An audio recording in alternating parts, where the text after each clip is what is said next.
Olá pessoal, galera, como vocês podem observar, a gente já está encerrando nossa unidade, né? A unidade 7, a gente já está próximo do término. Aqui a gente já vai falar sobre artrópodes e equinodermos. Artrópodes e equinodermos, assim como a gente falou de todos os assuntos anteriores, o nome do grupo já dá a dica do que acontece ali, tá? A artrópodes, vocês vão ver que o prefixo artro está relacionado à articulação, ou seja, movimento.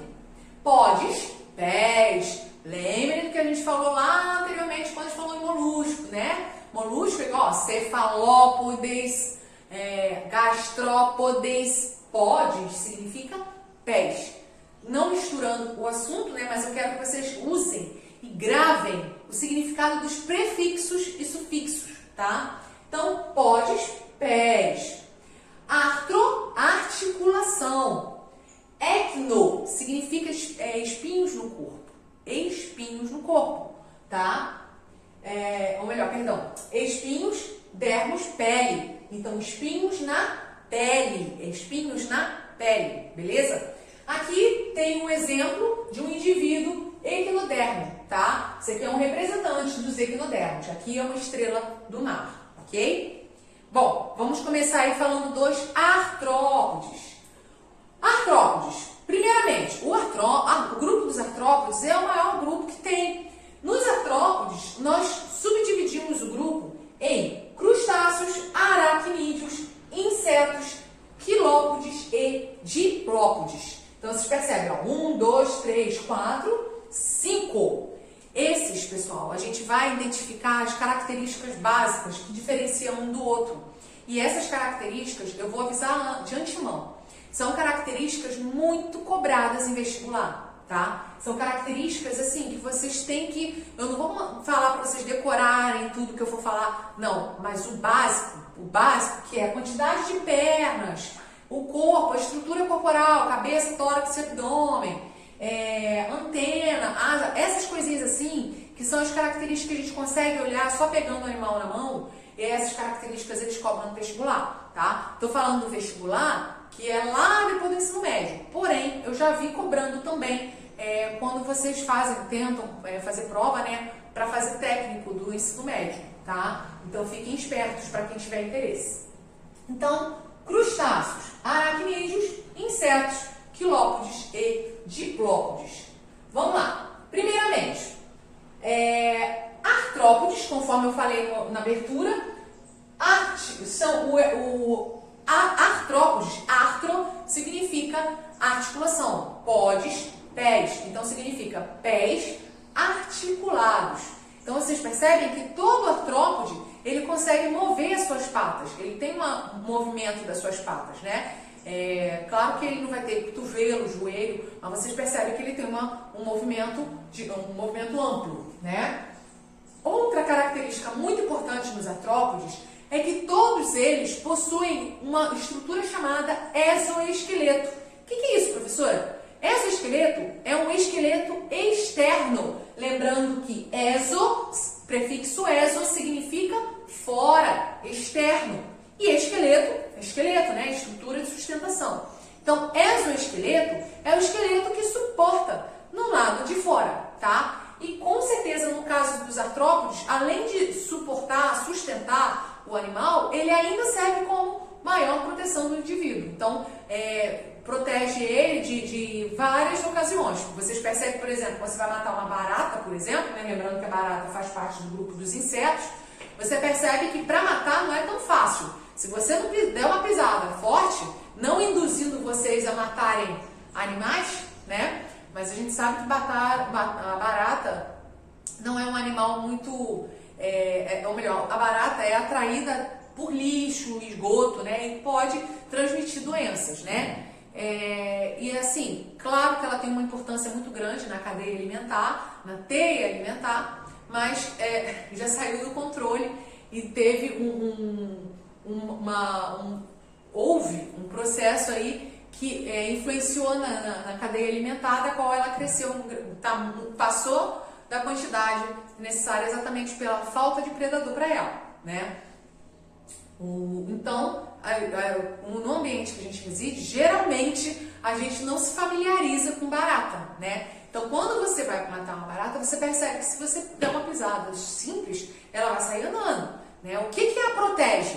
É o exoesqueleto. Esse exoesqueleto, além de dar a sustentação a ela, ainda dá proteção também, tá? Bem, então, exoesqueleto é um esqueleto no lado de fora do corpo, né? É um esqueleto externo. As pernas dos artrópodes são articuladas e os órgãos sensoriais deles são bem desenvolvidos. Uma característica também muito importante é que esse exoesqueleto, né, que é esse esqueleto no lado de fora, ele tem uma composição chamada de quitina. Composição por quitina. Essa quitina é o que dá a resistência do exoesqueleto dos artrópodes, tá? Porém, apesar dele dar essa resistência, ele limita o crescimento do animal. Então, os artrópodes em geral, eles não conseguem crescer, vamos supor, os mamíferos em geral, né? Vocês percebem que o ser humano, o cachorro, o gato, quando nasce, eles vão crescendo, crescendo, crescendo, crescendo, crescendo e não precisa trocar nada, né? Trocar a parte de fora do corpo. Já alguns artrópodes têm que trocar o seu exoesqueleto. Por quê? Porque ele é tão resistente que ele não consegue crescer junto com o corpo do animal. Então, esses animais têm que ficar fazendo a troca do exoesqueleto, tá? Que é o que a gente chama de ecdise. Esse exemplo muito básico que todos já devem ter visto é a da cigarra, tá? Cigarra, gafanhoto, esses animais é muito comum a gente encontrar essa estrutura, né, que a gente vê do exoesqueleto anterior dele, que tem um nome específico, mas não convém falar aqui agora, tá? Mas o nome dessa troca de exoesqueleto vocês têm que saber, é chamado de ecdise, e geralmente eles cobram ecdise, não colocam muda, que é o nome mais simples, né? O corpo da maioria dos artrópodes é formado por cabeça, tórax e abdômen. Outro detalhe muito importante, insetos é o único grupo que é formado por cabeça, tórax e abdômen. Insetos é o único grupo formado por cabeça, tórax e abdômen. Crustáceos e aracnídeos é formado por cefalotórax e abdômen. O que é isso? Cefalotórax é a cabeça agrupada com tórax, tá? Ela é fundida, ela não tem a separação, ela é fundida com o tórax. Então fica chamado cefalotórax. Então aqui fica cefalotórax e abdômen, só são duas partes, tanto em crustáceos quanto aracnídeos. Quilópodes e diplópodes, vocês vão ver que ainda muda também, tá? É o caso, por exemplo, da lacraia, do gongolo, que vocês conhecem por piolho de cobra, né?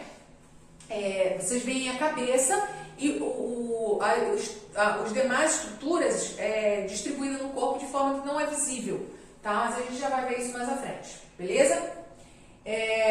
No caso, como eu falei, né, os quilópodes e os diplópodes, eles apresentam um corpo com segmentos sem diferenciação visual, a gente não consegue enxergar entre o tórax e o abdômen, mas não significa que ele não tem, a gente não consegue enxergar. Se fizer pegar ele e analisar, vocês vão observar, só que a gente não consegue observar só em olhar o animal, como é o caso dos aracnídeos, dos crustáceos e dos insetos, que só em olhar o animal vivo você já consegue identificar, tá? Bem, vamos começar aí pelos insetos. Insetos, primeira coisa, eles têm 3 pares de pernas, tem 3 em cada lado. 3 pares de pernas, ou seja, 6 pernas no total. Corpo dividido em cabeça, tórax e abdômen. Cabeça, tórax e abdômen. Em algumas ocasiões, aqui na escola mesmo, muitos alunos já montaram uma estrutura chamada de caixa entomológica, tá? O que é isso? Seria uma caixa das quais eles montaram com insetos variados, né? De acordo com as características do indivíduo, tá? E aí, na hora da montagem, eles conseguiram observar muito bem isso, porque se eles manipulassem de forma errada, a cabeça soltava com facilidade, o tórax soltava com facilidade, tá? Lembrando, pessoal, eles faziam isso, mas eles já pegavam os insetos mortos, tá? Não era matar os animais, tá? Então, a cabeça, tórax e abdômen nos insetos. cabeça, tórax e abdômen e 3 pares de patas. Lembrando que isso tem atividades tanto no livro didático quanto no livro de atividades pedindo sobre isso, tá? É muito importante isso é cobrado demais, ok? Outro detalhe, a maioria dos insetos tem a capacidade de voar, tá? A maioria deles apresentam 2 pares de asas, mas tem alguns que possuem somente um par de asas, que é o caso das moscas. E tem o caso de alguns que nem asa possuem, que é o caso das pulgas. Pulgas são insetos, mas não possuem asa. Elas pulam, tá? Elas saltam. Elas se locomovem através de saltos, ok? Bem, os insetos, eles possuem antenas. Essas antenas, elas têm várias funções. Principalmente captar, captar odores, sentir ambientes e perceber também vibrações do ar. Alguns mosquitos machos, inclusive, eles captam sons produzidos pela fêmea através das antenas. Bom, como eu falei anteriormente, alguns insetos, eles passam, ou melhor, alguns artrópodes, eu falei que alguns artrópodes passam por metamorfose. Eu vou dar ênfase aqui agora 2 insetos. Alguns insetos aqui, você já conhece até alguns, como a lagarta, por exemplo, passam por metamorfose. Só que metamorfose tem classificações, tá? Tem metamorfose completa, tem metamorfose incompleta e tem sem-metamorfose. Tem 3 classificações. A metamorfose completa é o exemplo do caso das moscas, besouros, joaninhas, formigas, abelhas, vespas, mariposas e também as borboletas, tá? O que acontece nesse caso? O inseto ele passa pelas fases de ovo, como está representado aqui, larva, pulpa e o adulto, tá? Então, o indivíduo adulto, ele coloca o ovo, esse ovo evolui para larva, pulpa e adulto. Professora, eu nunca vi a mosca fazer casulo. Galera, não é todo inseto que monta casulo, tá? Porém, quando a mosca posa, ela faz o pouso nos alimentos, a partir do momento que ela está pousando nos alimentos, ela está colocando isso aqui, ó. Muita gente fala que ela está defecando, Ela não está defecando, ela está colocando ovo.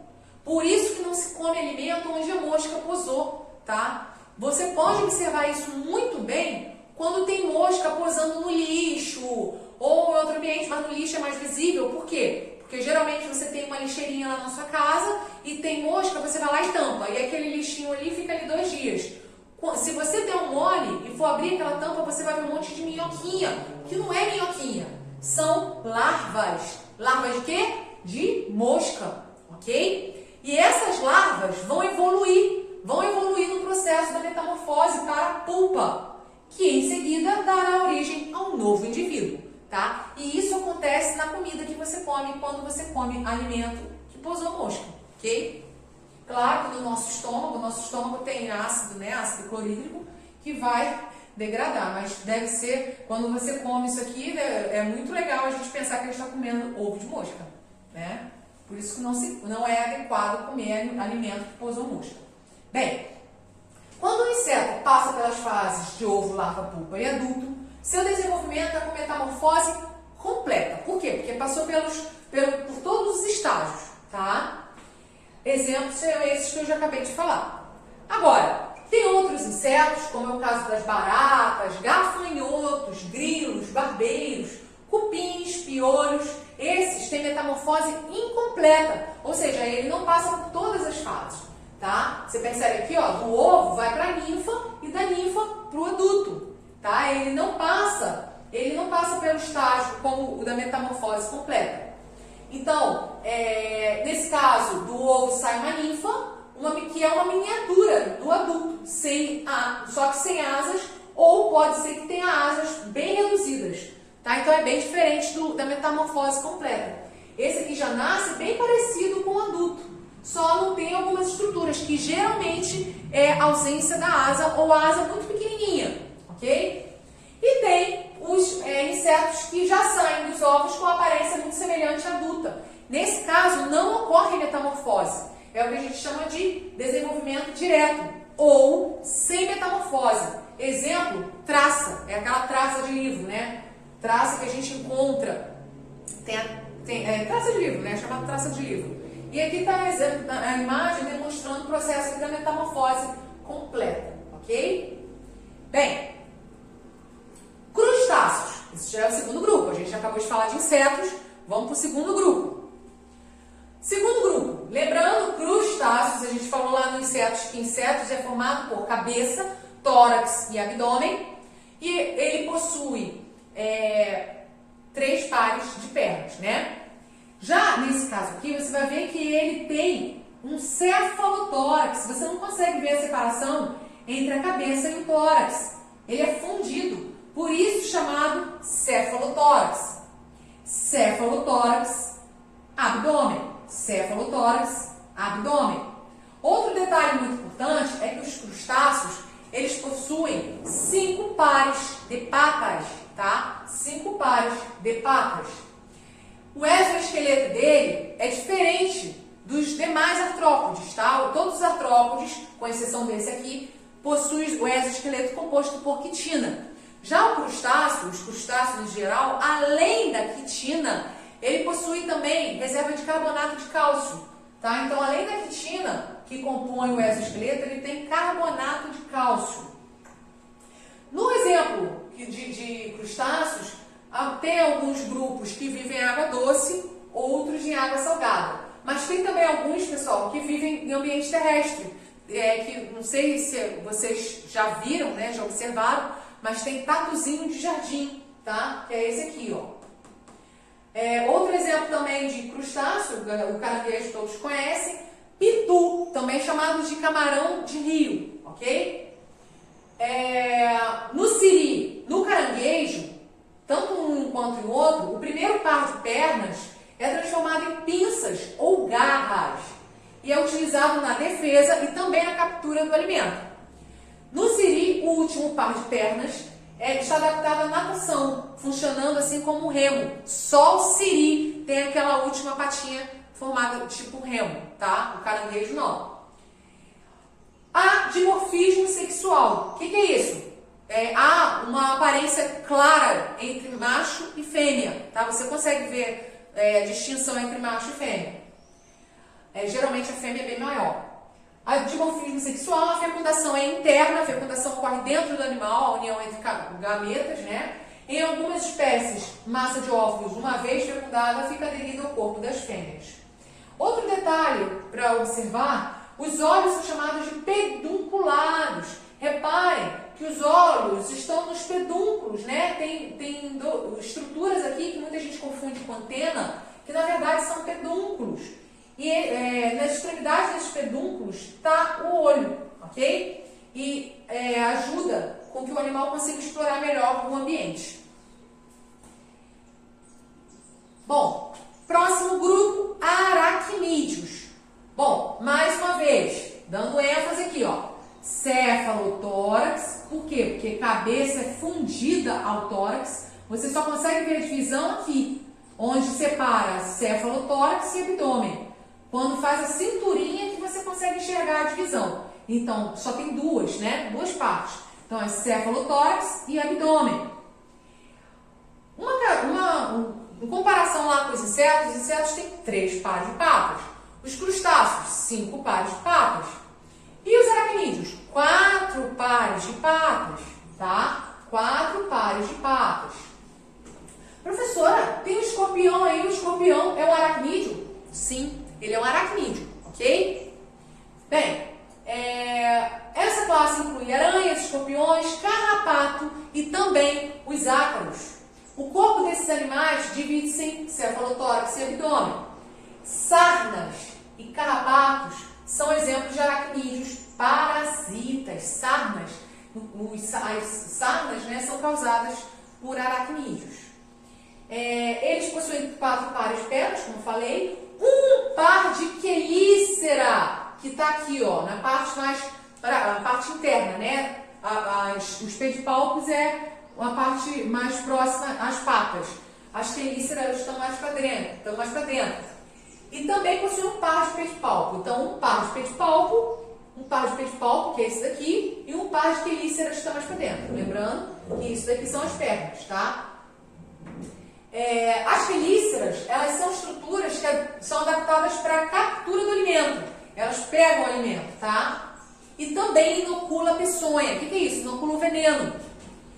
Os pedipalpos, que é essa estrutura aqui ao lado, eles são utilizados como apêndices sensoriais, tá? São utilizados na alimentação e também no acasalamento. Bom, os aracnídeos, alguns aracnídeos possuem também glândulas fiandeiras. Essas glândulas fiandeiras nada mais é que produz teia. Essas glândulas fiandeiras ficam ao lado do ânus, tá? Muita gente acha que sai do ânus, né? Que sai da bunda da aranha, por exemplo. Não é. É uma glândula que fica ao lado do ânus, tá? Então, aquele filme do Homem-Aranha, que a teia sai da mão, tem nada a ver, né? A glândula fiandeira fica ao lado do ânus, mas no filme eles não iam colocar ele levantando a bunda para sair a teia, né? Então, por isso o motivo de sair da mão.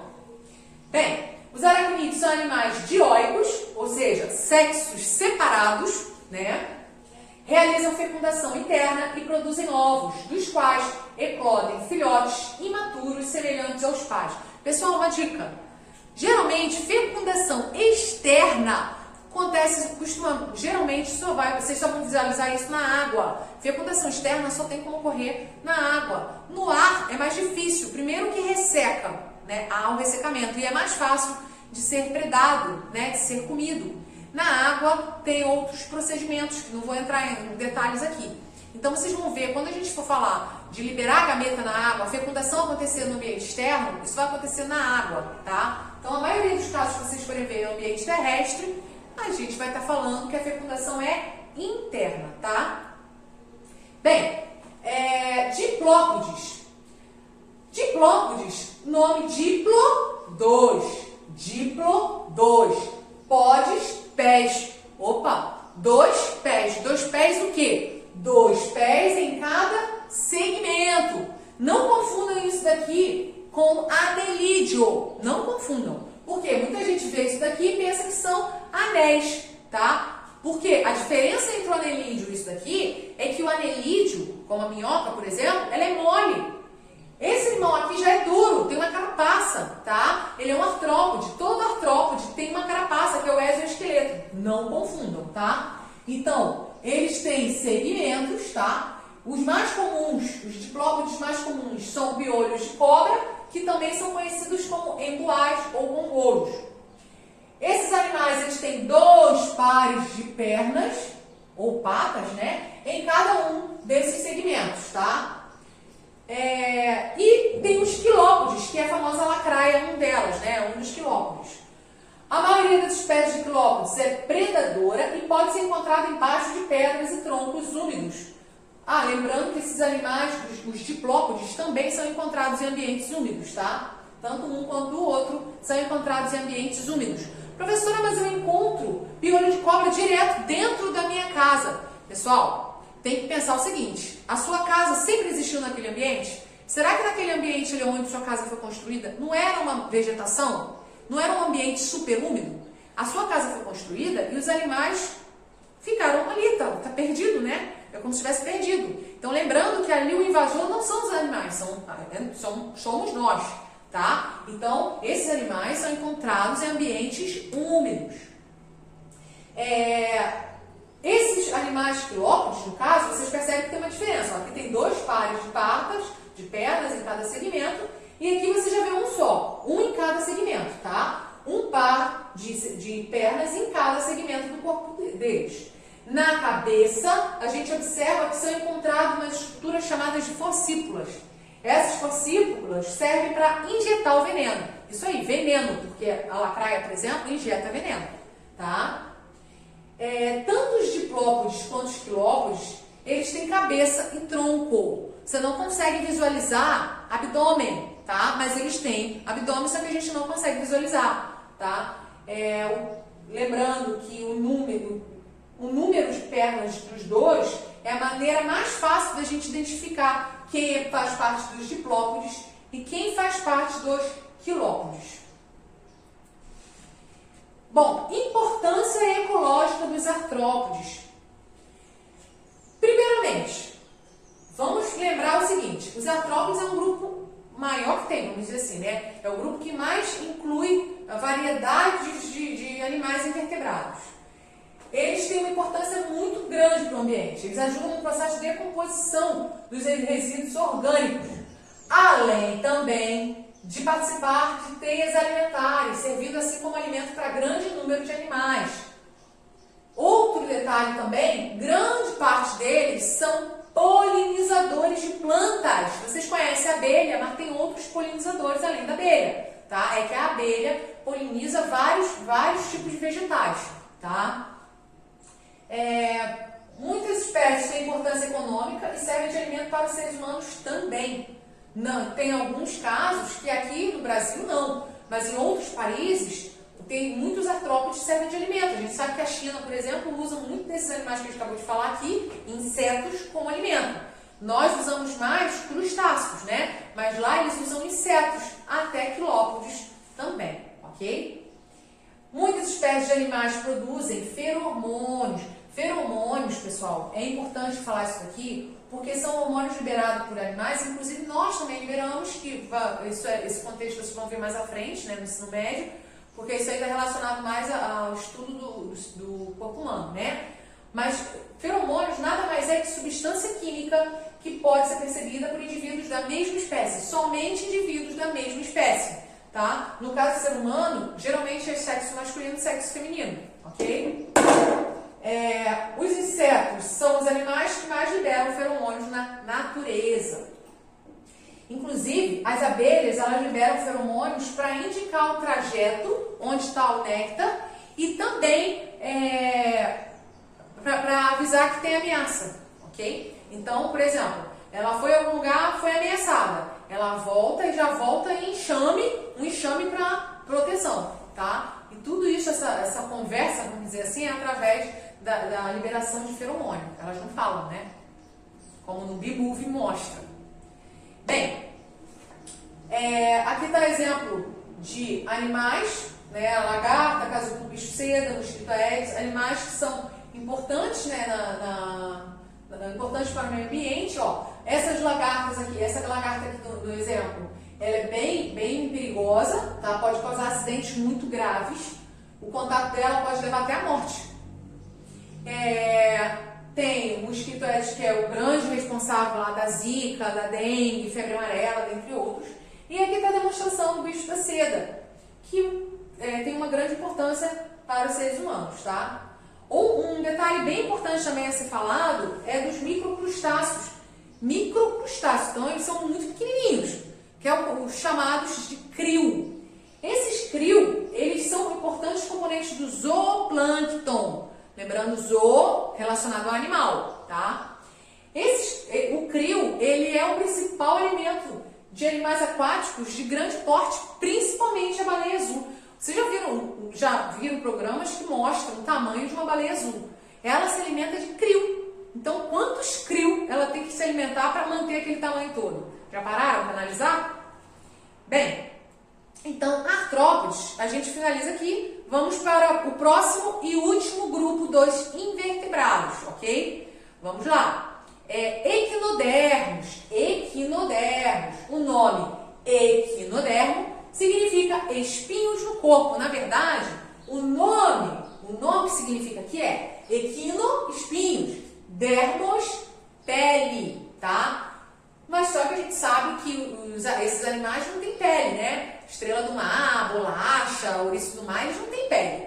Eles têm uma estrutura, né, que delimita a parte de dentro e a parte de fora do corpo dele. E aí, colocado aqui como espinhos no corpo. Mas o significado da palavra equinodermo significa espinhos na pele. Então, eu acho que dessa forma fica mais fácil de vocês memorizarem, tá? A pele deles são recoberta por espinhos e a presença de um esqueleto interno de calcário, que é bem resistente. Eles são exclusivamente marinhos e incluem as estrelas do mar, bolacha da praia, também falado bolacha do mar, os ouriços do mar, os lírios do mar e os pepinos do mar. Galera, eu vejo muito nas praias, quando as pessoas vão, mergulham e trazem para a beira da praia a bolacha do mar ou a estrela do mar, pega, brinca e tal, alguns levam para casa a bolacha do mar achando que aquilo não tem vida, e aquilo ali é um ser vivo, né? Mata um animal de bobeira, ou às vezes pega, mostra e tal e joga na areia. Matou o animal por nada, né?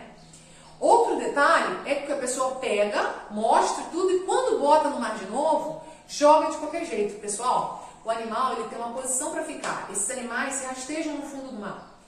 Imagina, eles têm os pés na parte de baixo, né? E eles se alimentam conforme eles vão rastejando. Se a pessoa jogar ele no lado invertido, ele vai morrer assim. Imagina só.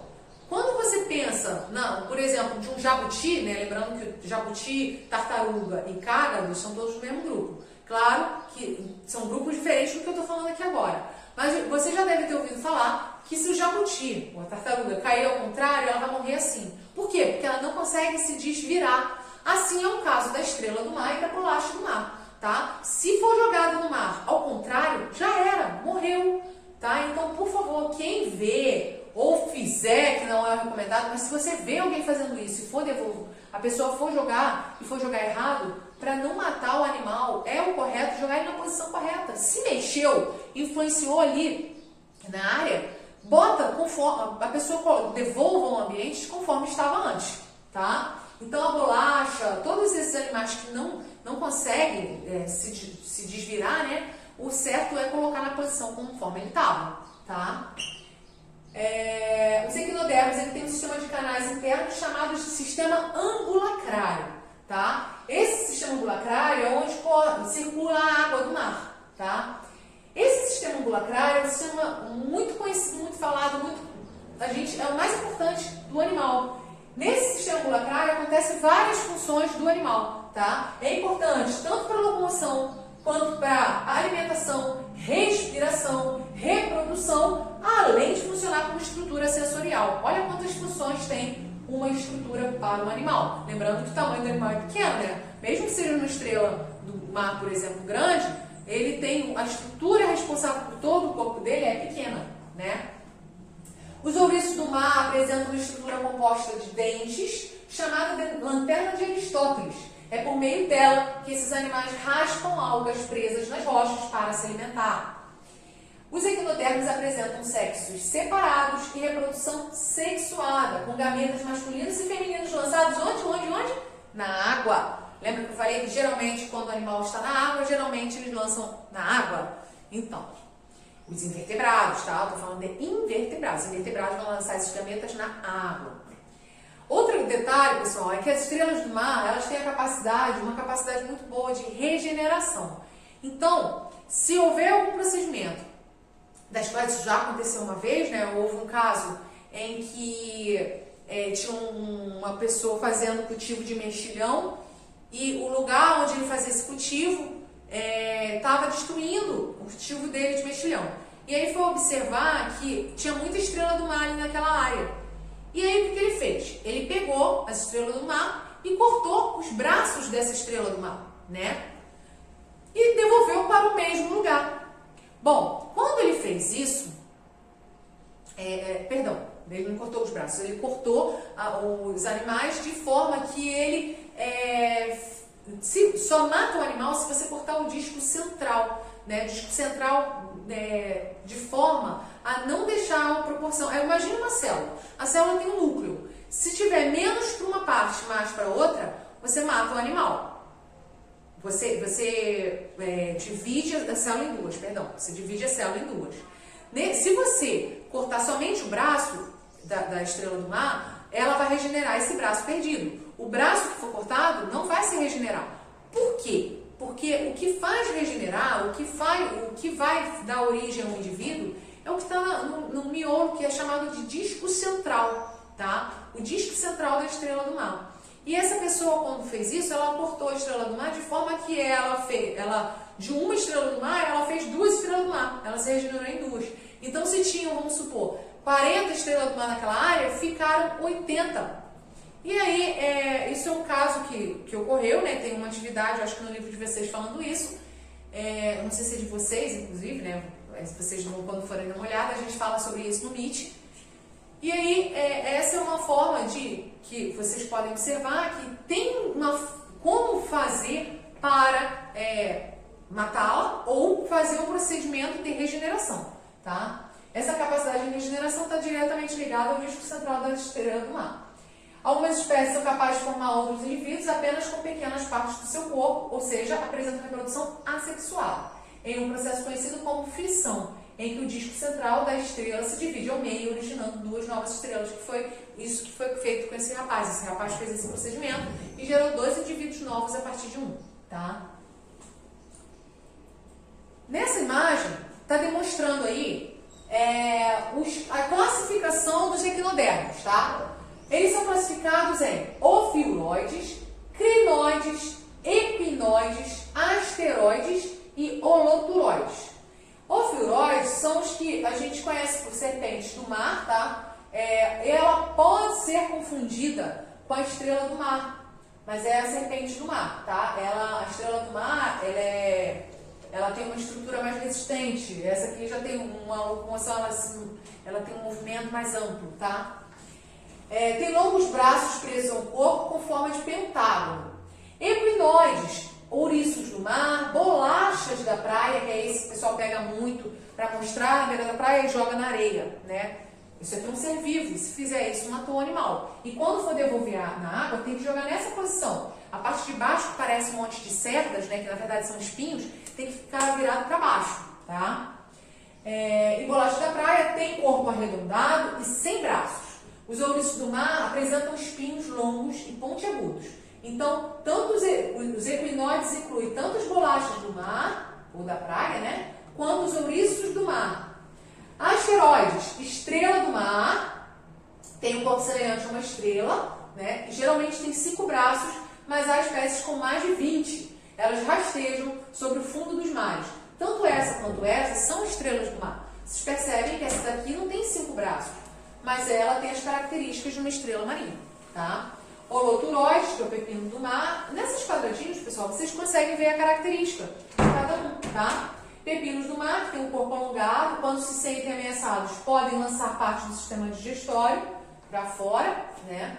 E os crinoides, que são os lírios do mar, eles parecem uma alga. Tem que tomar cuidado que isso parece alga, tá? Mas eles são equinodermos. Eles apresentam longos braços com várias ramificações, utilizando para a captura de alimento. Importância ecológica dos equinodermos. Bem, primeiramente, eles têm esqueleto de calcário, né? Dessa forma, eles ajudam a fixar o carbono presente na atmosfera na forma de carbonato de cálcio. Isso faz deles importantes participantes do ciclo do carbono na natureza. Vocês percebem que tem um pássaro com uma estrela do mar na boca, no bico, né? Porque a estrela do mar é um alimento desse pássaro. Os ovos e as larvas de muitas espécies de equinodermos fazem parte do zooplâncton e acabam servindo como alimento para outras espécies de animais.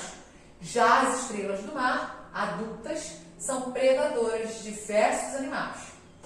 Bem, estudos em ecologia apontam que os ouriços do mar podem ser indicadores de qualidade de água, ou seja, estudos indicam que os ouriços do mar podem ser bioindicador de poluição, tá?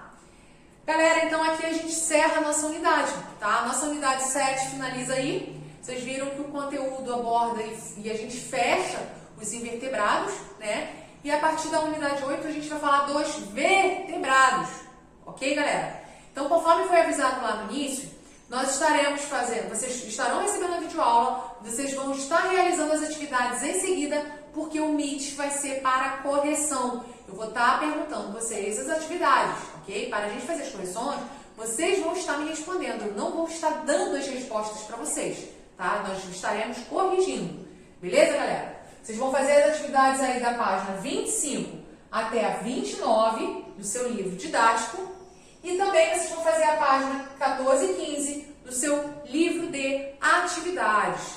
Então é isso, galera. A gente encerra a nossa aula. Fiquem com Deus. O que vocês precisarem, vocês já sabem como entrar em contato comigo, tá? Então é isso. Até a nossa próxima